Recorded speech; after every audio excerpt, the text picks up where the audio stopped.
Have you ever thought about using a zoom lens for landscape photography?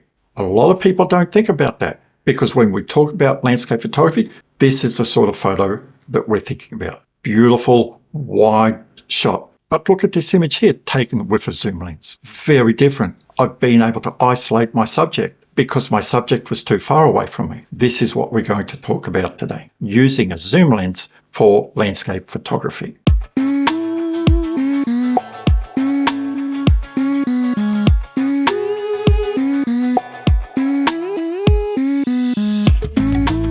Well, that's something that I really didn't think about for quite a long time. I was very happy using an ultra-wide angle lens like this Tokina 17 to 35mm FX lens for my Nikon Z6 II, or a standard zoom like the 24 to 85. But before I bought the Nikon Z6 II, I had crop set cameras for a long time. I'd either have the Tokina 11 to 16 or the 11 to 20 f2.0 lens when I wanted a really ultra-wide angle lens. Let's say if I'm close to a waterfall, or the standard kit lens, which was the 18 to 140 lens. These lenses was what I used for years and years. But only about 4.5 years ago, I realized that sometimes I was missing landscape shots because I was just too far away.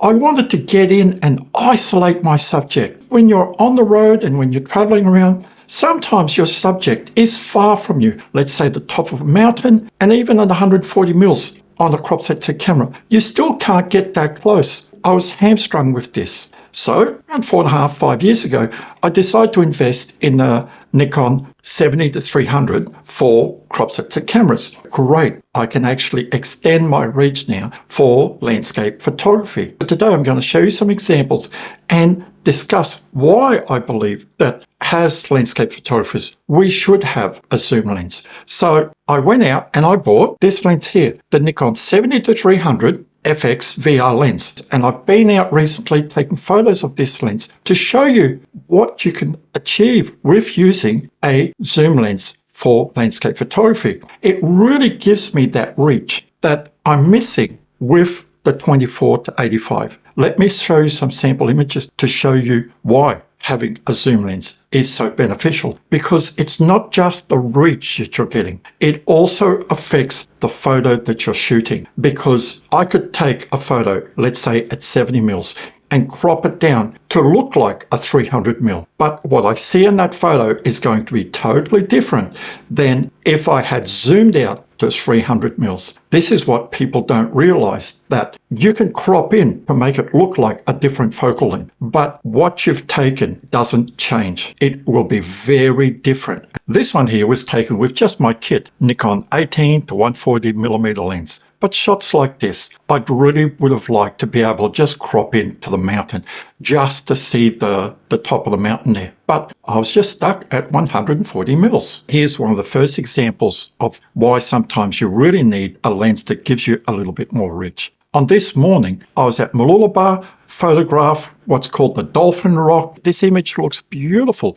but I couldn't get any closer. The tide was coming in. There was a bit of swell around. The waves were just getting closer and closer. And these rocks are very slippery. So I decided to hang back on dry land, and at 18 mils, this was the scene that I got, but I really want to get a little bit closer. I turned the camera in portrait orientation because I just wanted to concentrate on this rock. And this is what I got at 100 mils. Look at it. It is so different compared to the previous image. Here, I've been able to isolate my subject. And sometimes in landscape photography, you want to isolate your subject. Sure, it's nice in landscapes to have a beautiful view, but sometimes you just want to isolate your subject to really show people like, wow, look at this. This rock here in portrait orientation looks so different and has so much more character than the other image taken at 18 mils in landscape orientation. This image here of Dove Lake and Cradle Mountain was taken last September in Tasmania.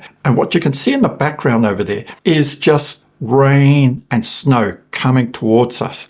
But I only had the 24 to 85 mil. I didn't have a zoom lens. And then I zoomed in as far as I could go to 85 because I just wanted to get the mountain there. I didn't want the whole view. But I've still got the lake in front of me, and I'm not able to actually just frame the mountain. But if I was able to, this gives you a perspective of what 200 millimeters would have looked like. Can you see the difference? So if I'd had this 70 to 300, I could have zoomed in to 200 mils and gotten just this image just of the mountain. On our next trip to the Snowy Mountains in July, I'll have the ability that if I see some snow on a snow-capped mountain, I'll be able to zoom in and get the shots that I want. Another advantage, as you can see by this photo here, of using zoom lens like the 70 to 300, not only is it that you can isolate your subject, but you're further back from your subject.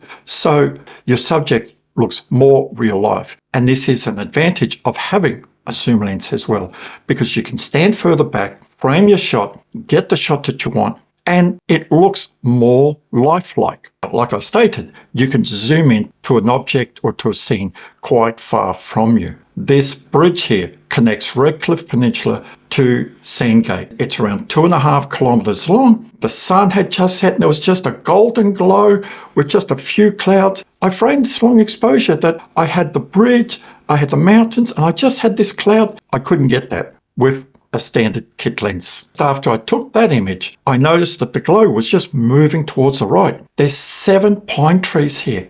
I was able to frame it, so I've got the golden glow. This is the advantage of being able to zoom in to something quite far away from you. Remember, 1.5 kilometers, that's quite a distance. And this lens here, even at that length, gave me a very sharp image. These next samples is to show you why just cropping doesn't work. And here we have a huge gum tree quite close to me in front. On the left there is a native Banksia, and all the flowers have dried out and there's just a big seed pods on there. And I've focused on the top right-hand seed pod just in front of the gum tree. This was at 70 mils. Look what it looks like at 300 mils. And you see that I've isolated my subject and the background, even at f8, is blurred. This is what it would look like if I had cropped the 70 mil image to what it should look like at 300. Can you see the background is quite sharp compared to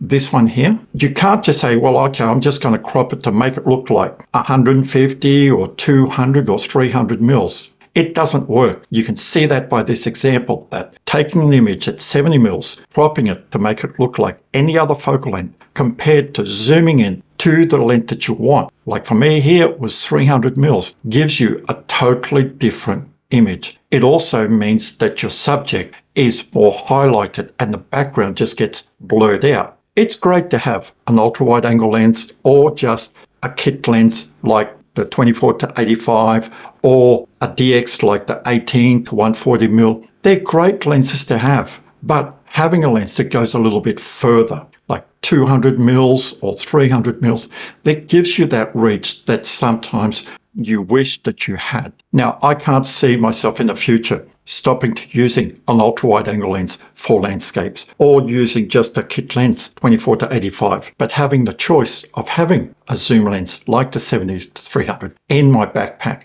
gives me the choice of when I'm driving around or if I'm traveling somewhere, says, okay, I don't know what I'm going to see. Like we're going to the Snowies, we're traveling like over 10 days, we're doing like around 2,500 kilometers. I don't know what I will face, but I know that I have a huge choice now from 17 mils all the way up to 300. So whatever I see, I will be able to photograph. I hope this video has been able to help you to see why having a zoom lens is of benefit for landscape photography. If you liked the video, give it a big thumbs up. Stay safe, enjoy landscape photography, and I'll see you next time.